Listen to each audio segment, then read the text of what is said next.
nerdy, unqualified, and indistinguishable from rambling. Welcome back to the A&D Show. I can't believe people actually listen to this show.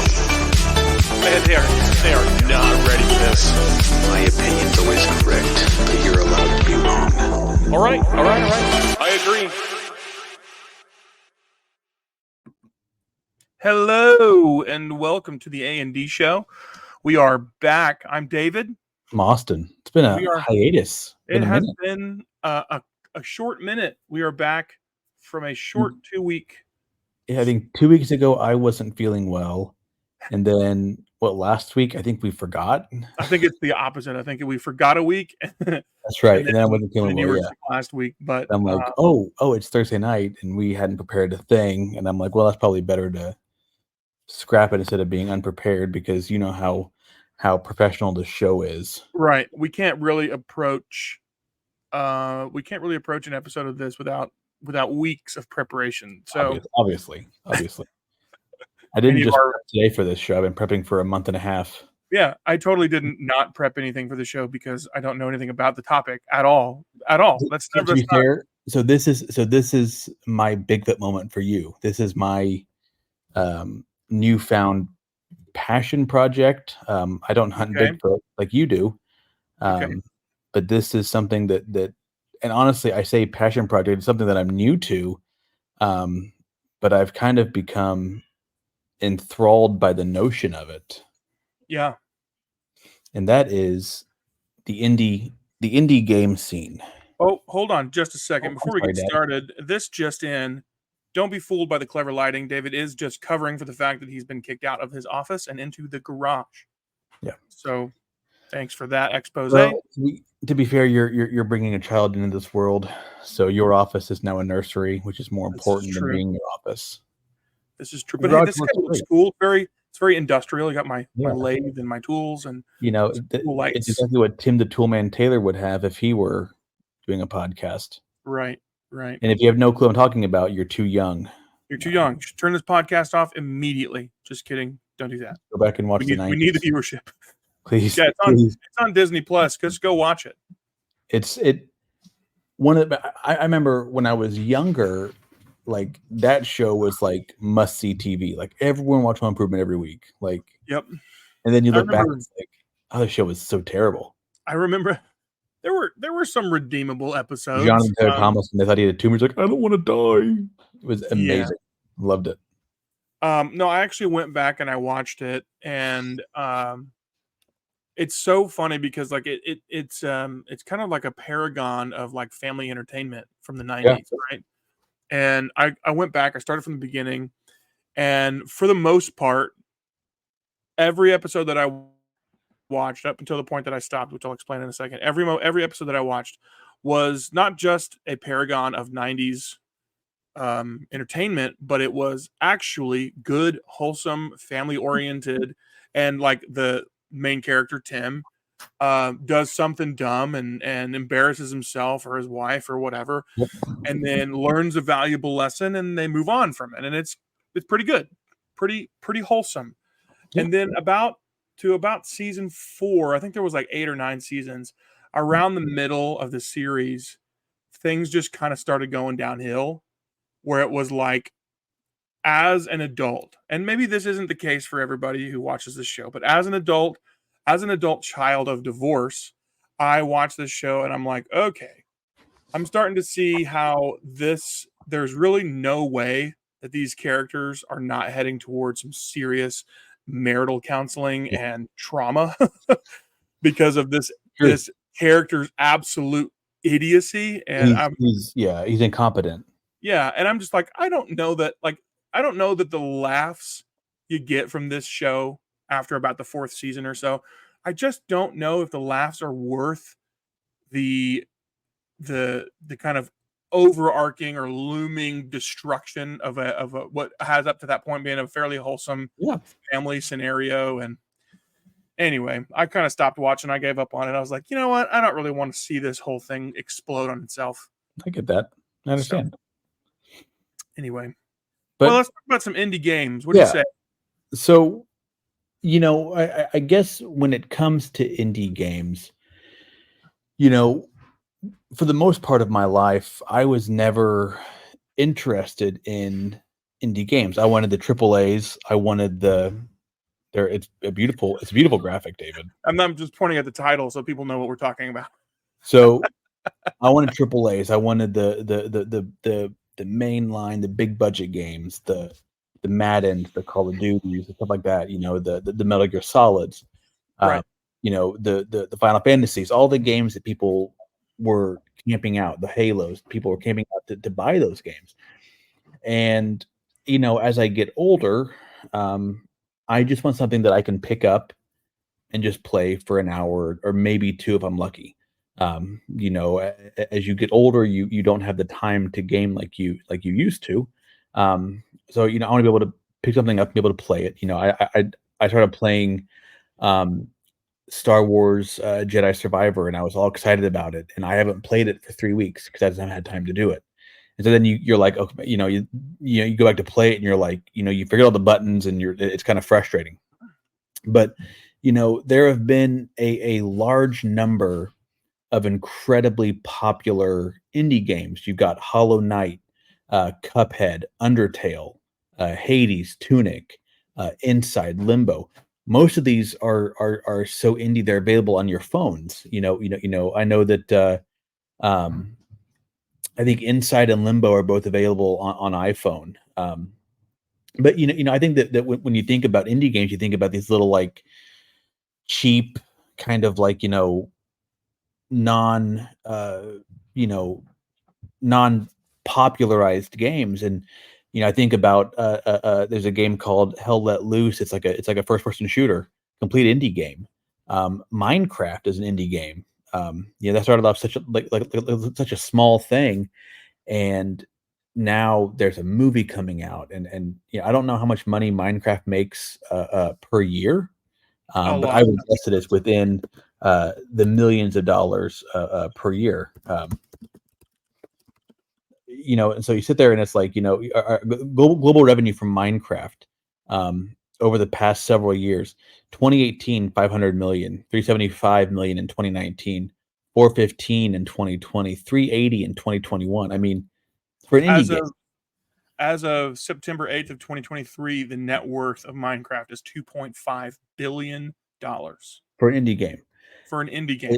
It's unbelievable. Super Meat Boy is very popular as an indie game.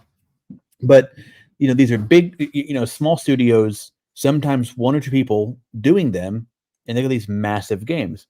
And the reason that this has kind of hit with me in the past few weeks is because of a game called Balatro. It is a deck building game that somebody at work said, hey, check this game out. And so he brought his Switch in and showed it to me, and I played it. Planning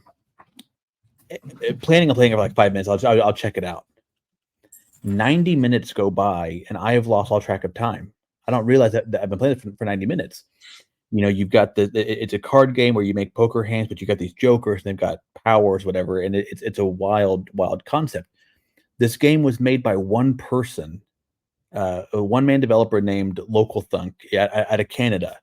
Kind of created a pseudo game, shared it with his friends, and then he'd seen other deck building games on Steam and spent a good portion of time, 2.5 years, to make this a viable game to put on Steam.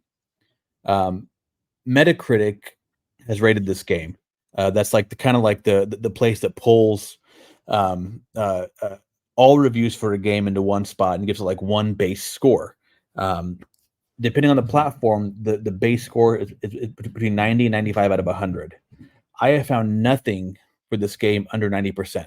So no 4 out of 5. I've seen 4.5 out of 5. Not even a 4 out of 5. It's 4.5 or 5 out of 5. It's 9 out of 10. It's absolutely insane. Within 8 hours of releasing this game had over $1 million in gross revenue, according to PlayStack. It was the fastest selling game to date. Over 250 copies were sold within the first 3 days, and 500,000 copies within the first 10 days, and 1 million copies within the first month. This guy had said, if one person buys it, cool. He was just kind of doing his little passion project. This game blows up. 15 million, $15 per copy, 1 million copies. Do the math, that's $15 million for this game. And so I buy it thinking I'll check it out.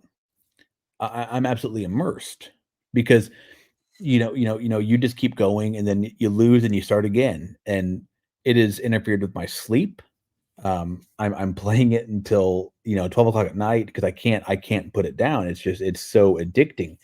But it's incredible to me that you have these big budget games that come out. I think about Cyberpunk. That was going to be a massive hit. You had Keanu Reeves in the trailer, and it was just going to be such a huge, huge thing. And it comes out and it's buggy, and people lose faith. Now, to be fair to them, they have put in the work to fix this game, and they've made it better than what it was. But the fact remains that if you lose your base audience in the beginning, people are going to give up on it. Yeah. And so I have this I have this wondering of, are we going to begin seeing more games like this, more games like the Hollow Knight and the Cupheads and the Undertales, and even games like Hell Let Loose, that's a very, very popular first person shooter? Are these going to become more of the norm, where we see less from these bigger studios? And to be fair, every small studio or every big studio began as a small studio. The first Fallout game by Bethesda, in theory, that was probably pretty close to an indie game. I don't imagine there was a massive team working on that, and now that's a TV show. What I honestly wonder is, are we better off as gamers spending $15-20 on a game, that if it's garbage, you're at $15-20, as opposed to now $70 per game, which blows my mind. I think games were $50 a pop a few years ago, or maybe I'm just forgetting properly, but I feel like games have gone up, up, up. The last game to kind of grip me like this was Legend of Zelda: Tears of the Kingdom. And so for me, I just feel like maybe we're at the point, or at least maybe this is just for me, that I'm at the point where I'm willing to try more of these small budget games as a pick up and play for a few hours, walk away, come back maybe the next day or that night or whatever, and give it a whirl. Let me jump in here too, because I don't want to play devil's advocate here. Mm-hmm. And I definitely don't want to unravel. I don't think this would, even if it could, but I don't want to unravel your argument for indie games, because I think our listeners and viewers will agree and would probably see the transparency in our discussions when it comes to small budget glory over big budget, big name tank garbage. We've talked about that plenty of times about films, high budget films and big budget studios versus small budget and indie stuff. And we're talking about the same thing here, but I will say that there's not an exclusivity clause on quality and immersiveness when it comes to indie versus I agree. major label. And where I'm going with this is, if you remember, if any of our viewers or listeners were around or involved in the gaming scene, about 8 years ago, again, or roughly 10 years ago, I should say, a game was announced that was an indie game from a fairly recent startup company. Oh, I just lost my camera for a second. There you go. I got you now. You're good. Anyway, a game was announced from a fairly recent startup company. The company was only about 6 years old at the time, so it was a fairly new company that announced a game that I think the marketing that it got probably ruined it. But Hello Games announced around 2014, 2015, their No Man's Sky game that came out in 2016. and they talked about they were really pushing the envelope with this indie game. That they were pushing the envelope with the technology that was available at the time, and it was a pretty impressive. Yeah. It was pretty impressive on paper. Let's put it that way. And then when the game came out, and I was one of the people. I was so excited about what they We were talked talking about this about. game quite a bit. You and I Yeah, did. Just yeah, privately. yeah. I was so excited about what this game was supposed to be that I pre-ordered this game. I invested myself into this company, not necessarily literally, but I invested myself by buying, Yeah. pre-ordering a $70 game, indie game, from an unproven company, and then the company, the game came out. It didn't have It didn't have nearly the promised features and gameplay styles and things like that, and it was a really big disappointment. And they just disappeared. Like the developer, like they went MIA for like 3 years. And of course, they kind of came back and they really made the game by about 2020, about It 4 was years really in, good. the game became what it was supposed to have been on launch. And I don't really know what happened there, but that's an example of the inverse of what you're talking about. A Right. game that was promised to be good, that all of us gamers or whatever we want to associate ourselves as, all of us wanted it to be so good, and they promised us so much, and it fell through in a Mhm. hugely disappointing way. So I guess the lesson learned here is that you want to support indie developers, you want to support Yeah. smaller companies, shop small or whatever, like the whole American Express local business program is all about. You want to do that, and you definitely can. And I think in this context, a game that's only $15 is a little bit less of an investment, Right. than a game like No Man's Sky that was $70 at the time.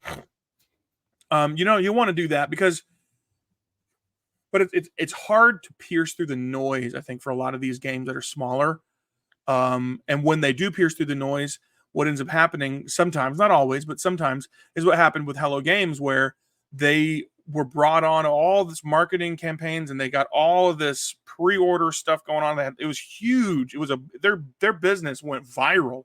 overnight. It seemed, for the promises that they were making with their technology, with this upcoming game. And then it was like I don't know if they maybe pushed it out too soon, Right. or what. Maybe the market was asking for them to release the game before they were ready to release it. I don't really know what Right. happened, but Well, but to be fair, I think you see that far too often in games today. yeah, In general, is that games are released before they're ready, and then that's why when you buy a game, there's a 20 gig patch you've got to install before you can even play it, which bugs the tar out of me. yeah, When we were younger, PS1, PS2, you didn't have updates. You bought the yeah. game and you're ready to You had rock a and roll. physical disc that you bought and you played, and if it was glitchy or buggy, you took it out, you blew on it, and you put it back in, You're ready and to it rock and fixed roll. it. Yeah, yeah, But I could say the same thing for that over promise under deliver stuff. I was super excited about Justice League kill the or Suicide Squad kill the Justice League. yeah, I was that game looked great. It was going to be a blast. Oh, also we're going to do microtransactions, and that's more of just a business model I have a problem with. But you're seeing that across the board in all these big games now. Whatever yeah, they can put a microtransaction in, they're going to do it. I put on Facebook the other day that they released a trailer for College Football 25 by EA Sports. It's been 11 years since there's been a college football game. This is the only chance that I'll get to see Illinois hoist the national championship probably in my lifetime. Just because it's just the curse of being an Illinois fan. right, I pray that it happens in my lifetime, but that's a pretty tall hill to climb. But even this game, they announced some features, and they're going to have Ultimate Team, which if you're not familiar with Madden, that's a card system where you can buy these decks of cards inside the game with certain players on them, and it costs money. And I get it. That's your model to keep money flowing in to ensure that you can keep paying your developers for improvements, for patches, etc. So I understand it to a point. But I think that part of my my opened eyes to this indie scene is that you don't see a lot of the microtransaction. You might see DLC. You might see like I know Cuphead's got multiple pieces of DLC for like $5 a piece, where it's like a new story or whatever that you're playing. And so I think that to me is the benefit of it. But I think that when it comes to the big studios, everything that I see anymore is how can we make more money? Now, not all games are like that.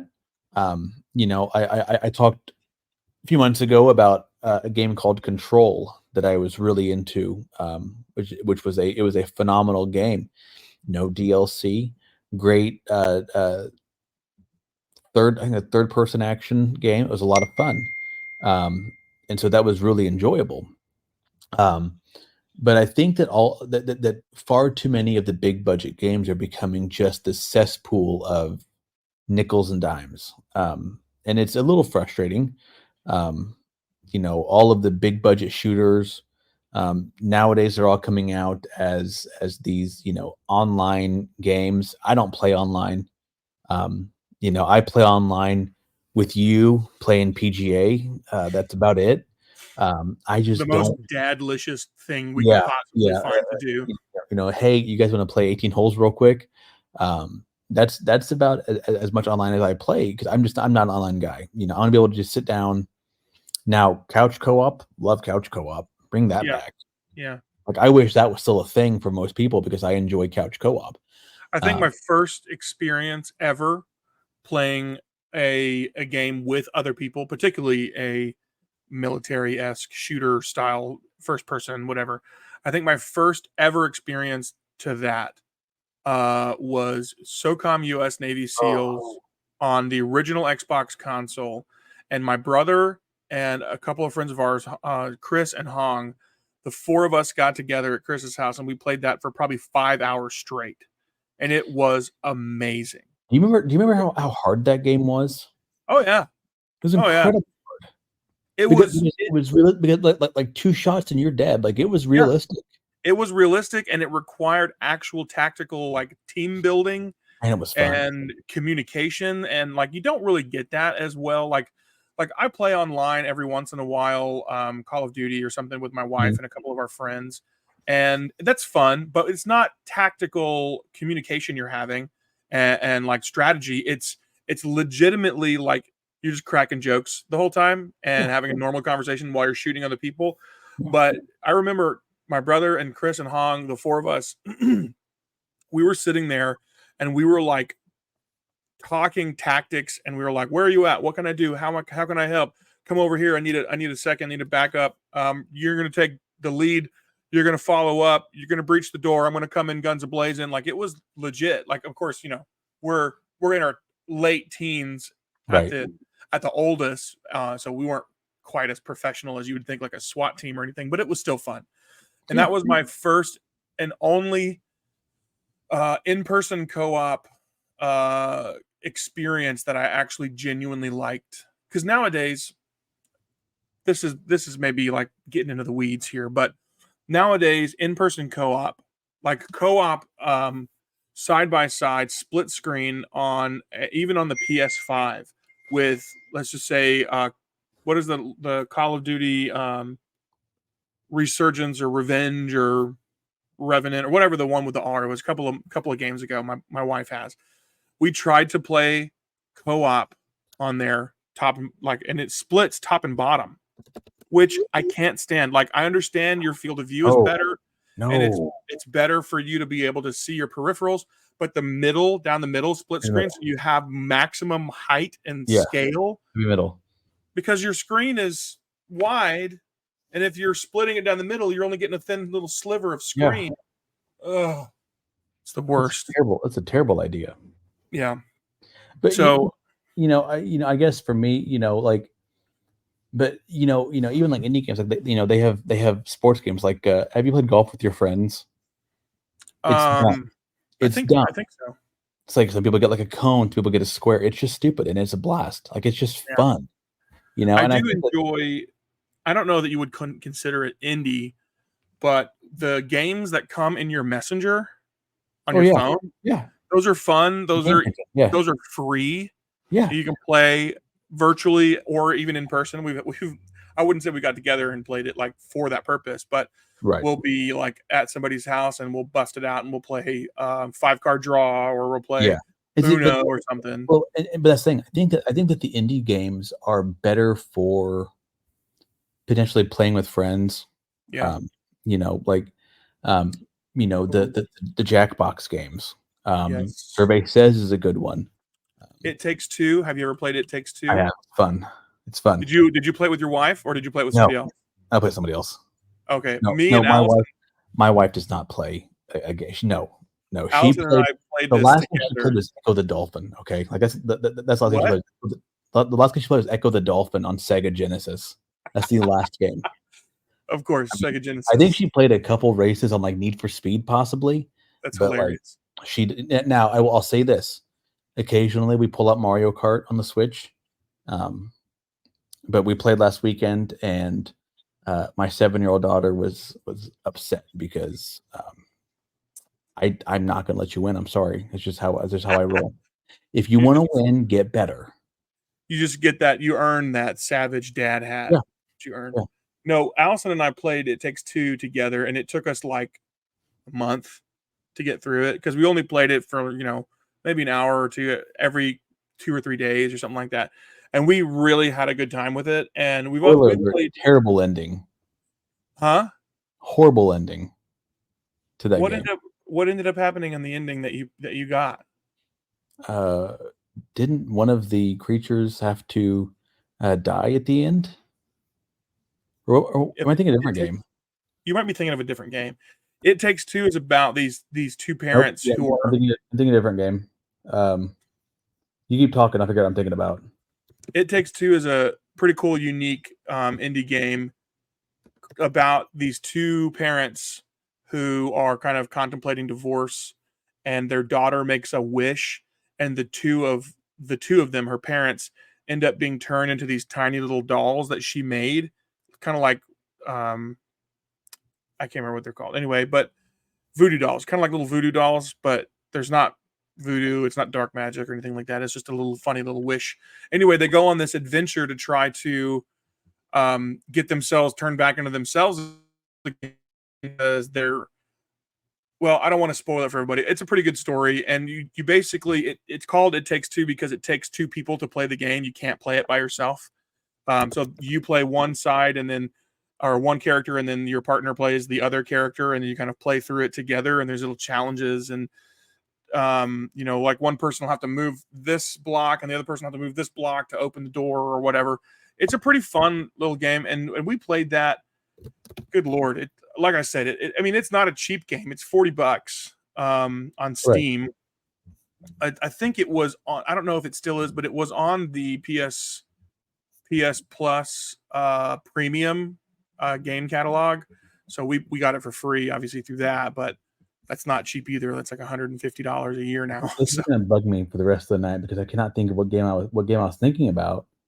I'm looking and I cannot find what game it was that really, really bothered me with the ending.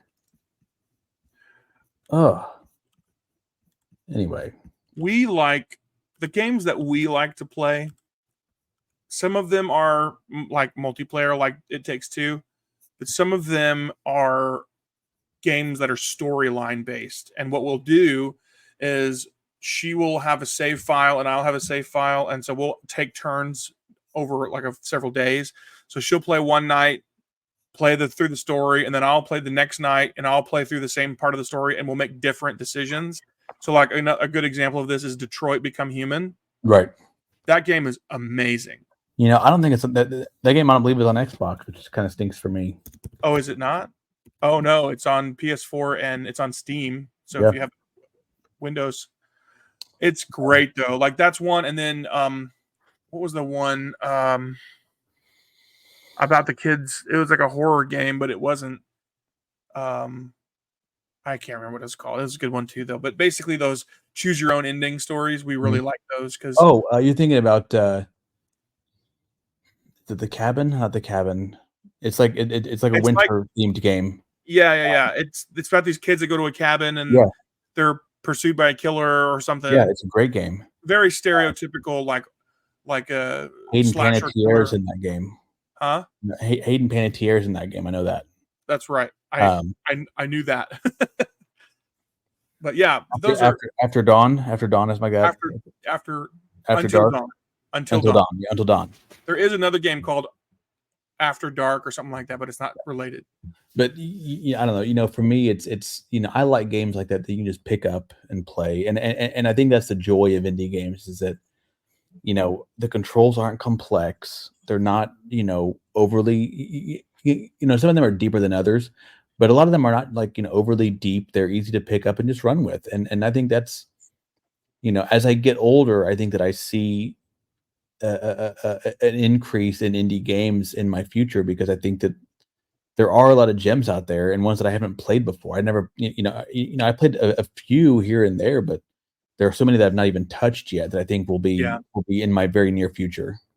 There's one. Unfortunately, it's not available on anything but PlayStation and Windows. But I think you would probably enjoy this one, or maybe not. Oh, it looks like it says Steam on here. It might be available on Steam. Oh yeah, I guess that's Microsoft. Anyway, it's called Erica. Have you heard of this one? Mm-hmm. It's pretty cool. It's basically an interactive movie. Do you remember the Bandersnatch show or episode of on Netflix a while ago that was like the choose your own movie or whatever? Yeah. It's similar to that, except that you have a little bit more kind of motor controls of the characters. Nice. And it's this whole big mystery that you kind of have to investigate and unravel what's going on, and it's very strange. But we played that one, and we both really liked that one. So, and that's a super indie game. It doesn't even have like a production company.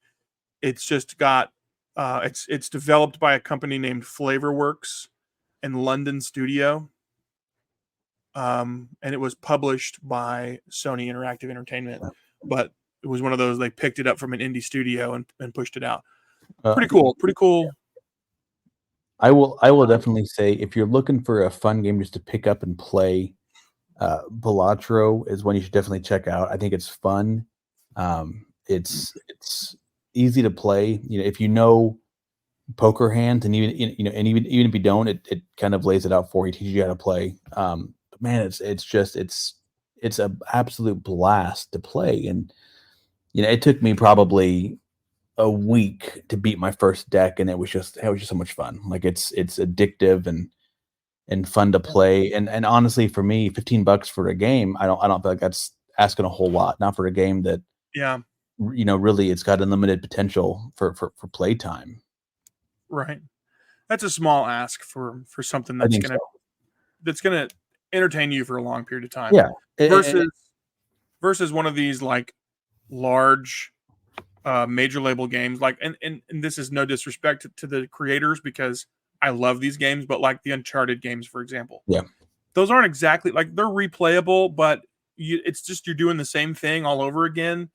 And it's for me, it's really hard. I get like super bad like motion sickness when I go back and play the original Uncharted because the graphics fidelity is funky in a weird kind of way, and so it makes me super like sick to my stomach until we get to number 2. So I don't even go back to play that one, even if I wanted to. But like those games for me, Uncharted 3 and Uncharted 4, I beat both of them in a single playthrough in one day, and they were amazing. It was so good, but $70 for a day for a day's worth of entertainment. Right. The last Call of Duty game that I bought Cold War. 2 years ago, because I love Ronald Reagan, and Ronald Reagan wanted me to kill the commies, and I'm like, I'm down, Ronald. Whatever you need me to do. And there's like 5 missions in the main story. And that's it. Yeah. Now the missions are lengthy. It's half an hour to an hour per mission. But regardless of the fact, to me that does not that does not make a game to sit there and say, okay, $70 for maybe 5 hours of gameplay. Yeah. It blows my mind.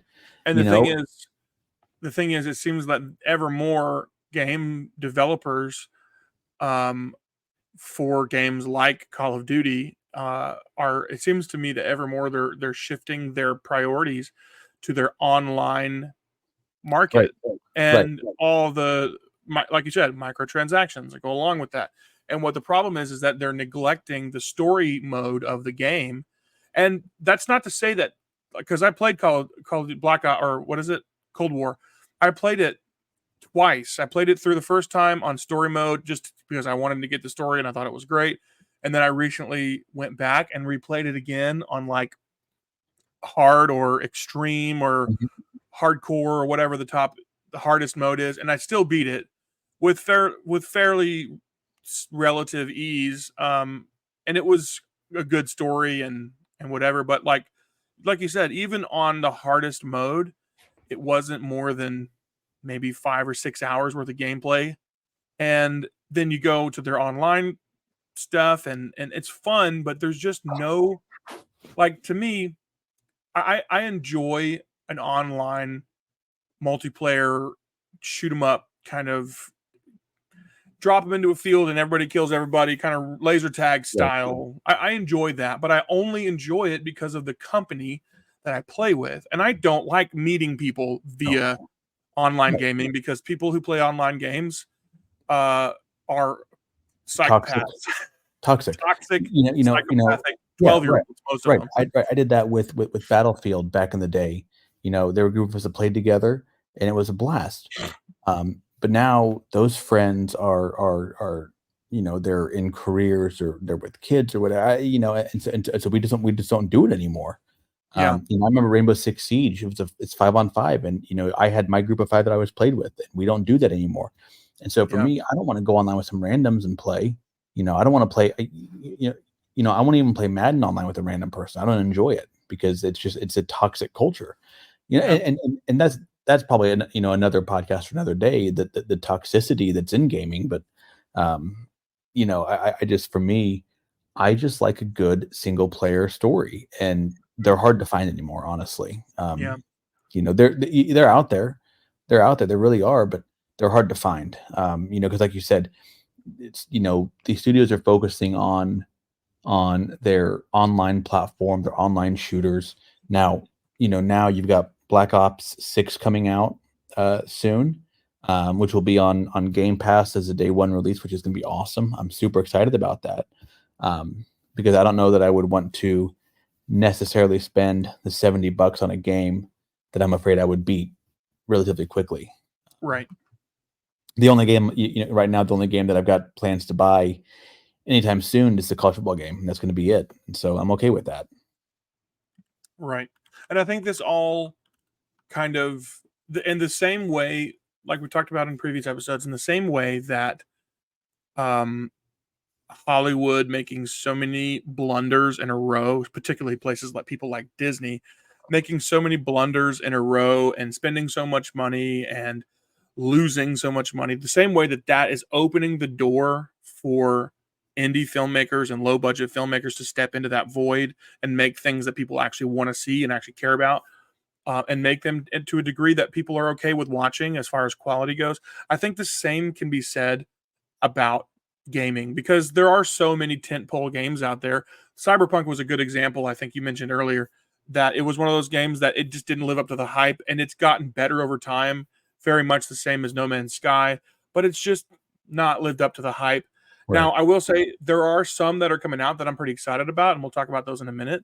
But I think this ultimately does open up the window for, hence the name of this podcast episode, for the rise of indie games Mhm. in gamer culture and making it something that people want to play Yeah. and that are excited about again. And so, speaking of excited, what are we excited about currently? Uh, I have watched the trailer for College Football 25 40 times. Okay. I've mentioned that game 14 times tonight. I'm sorry. Okay. It's been 11 years. I'm dying for college Is football that on that's my not a account. Madden property, is it? No, no. Well, it's EA, EA, but okay.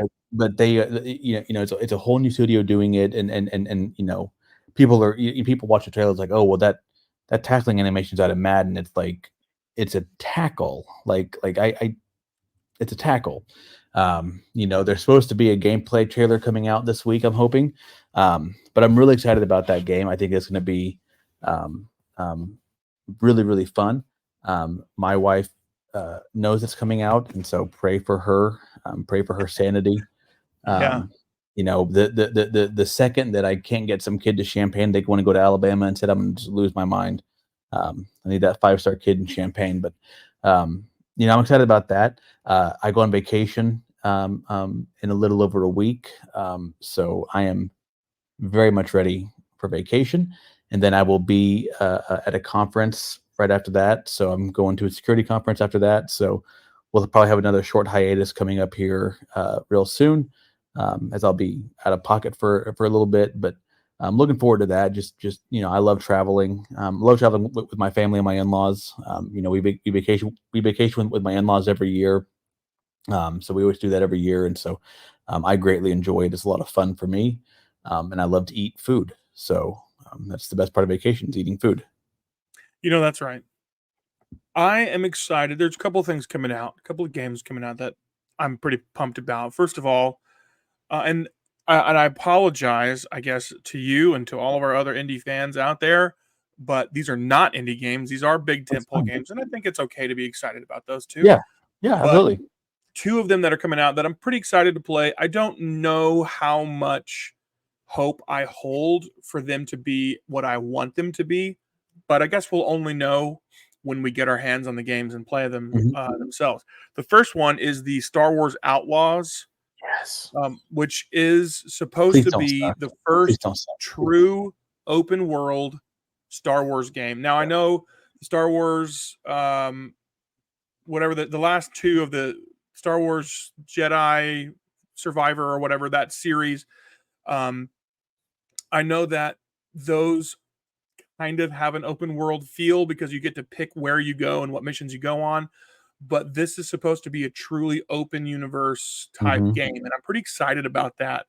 There are some limitations that I'm being made aware of as far as you don't get to pick your character, you don't really get to make any choices about maybe the main storyline, which that stinks, and I hope that that's not the case, but we'll see. But the fact of I think we all were shocked. Let me just put it this way. I think we were all blown away by just how enjoyable an open world Hogwarts game was. Right. That game was so much fun, and it's still fun. I still haven't beat it because I haven't touched it in like 7 months, but Right. it's just a beautifully made game, and the opportunity to kind of immerse yourself in an open world that is a Harry Potter world. Like I think they really nailed it. That was a huge tentpole game that really um it really met the mark. It set a standard for building up expectations and delivering on those Mhm. expectations. So Star Wars Outlaws, uh, you know, whoever the developer is for that game, please don't let that game suck. Please don't. I guess if it's gonna suck, it's pretty much set in stone I at this think, point. But well, and to be fair, I think that post Star Wars Battlefront, like the first one that they redid yeah, on like PS4 and Xbox One, everything after that's been pretty decent. Squadrons was really good. yeah, Battlefront 2 was really good. The Star Wars Jedi series has been fantastic. yeah, So I think that they've really kind of turned that corner in yeah. garbage, which has been nice. So hopefully, hopefully that continues. My hope is that this Star Wars Outlaws game will soothe the savage beast that is the reality of what happened when Disney bought Lucasfilm. Because when Disney bought Lucasfilm, if you look back through the history records or whatever, when they bought Lucasfilm, there was a number of game projects in the works that were some of them were fairly far into development. That one of them was about like the Coruscant planet, and it was going to be like an open world exploration type thing of that planet itself. I don't remember what it was called, but it looked awesome, and they had gameplay footage. They had marketing materials created. They'd spent tons of money, and when Disney bought Lucasfilm, Disney just shut it down. killed it. And there were a lot of people that were really upset about that because it was something people were really highly anticipating. And my hope is that this game will soothe that wound a little bit because it does look awesome. And it's coming out here in just a couple of months. And Allison and I are both very excited about it. The second game that we are pretty pumped about is the newly announced Assassin's Creed game. It's the samurai one, if I'm not mistaken. The Japan-based, looks fantastic, where you get to play as either the samurai or the assassin, and it looks amazing. Granted, it's the cinematic trailer that's available for viewing now, so those always look good. But the implications behind the cinematic trailer are pretty exciting. So we're pretty pumped about that, and thankfully, both of those come out this year. And my wife is very excited about them because the plan is for her to be stay-at-home mom at that point. So she'll have, I don't want to say ample time, but she'll have a little bit more time to spend on that than she does with working full-time right now. So so those are two things that I'm pretty excited about. And the other thing is there's a few movies that are out now that are available for rent that I haven't gotten the chance to watch that I'm really pumped to see. The first of those is the latest entry in the Monsters universe, the Godzilla X Kong, whatever that's, I can't remember the subtitle for it. That's out, available for rent. I'm pumped to watch that. There's a couple more. The Kingdom of the Planet of the Apes, which is a sequel to the Matt Reeves helmed trilogy that was just phenomenal. That came out and is getting really good reviews. I'm excited to see that. But I will say this. Have you gotten to see the Ministry of Ungentlemanly Warfare yet? No. Is it on video? Is it on video on demand yet? It is. I have it. I bought it, so I can give you my login. You can watch it if you want. No. I'll get it. Okay. Don't listen to this, Jeff Bezos. But anyway, it's I'm adding it to my list. Hold on. Okay. It's really good. It's really good. It's definitely a Guy Ritchie film. The pacing is very Guy Ritchie because he's got this really interesting like pacing problem where it's like there are times where you're just racing through the scene, and then there are times you're just like sitting there staring at a character for 30 seconds. And you're like, what's happening? He's got a very interesting pacing situation he does, but it's great. I think you'll really like it. Last thing I'll say, and then we can cut to credits or whatever it is that we do at the end of this show. I am so pumped to be a father. It's the best. I think that's what I'm most excited about. Because that's why we record at night, because my kids are in bed. Right. But just the fact that I'm going to have a little dude to make into the world's greatest nerd, I'm so pumped about that. Yeah, I look forward to helping him understand that Revenge of the Sith is the best Star Wars movie, and explaining to him why. You know, Victor Wembanyama, who was the #1 draft pick this past year in the NBA, he came out and he's a huge Star Wars fan, and he agrees with me that Revenge of the Sith is the best Star Wars movie ever made. So he's a very, very smart guy. He's from overseas. He's a great he's like 7'19". The guy's huge. 7'19". He's like freaky tall. But his favorite Star Wars movie is Revenge of the Sith.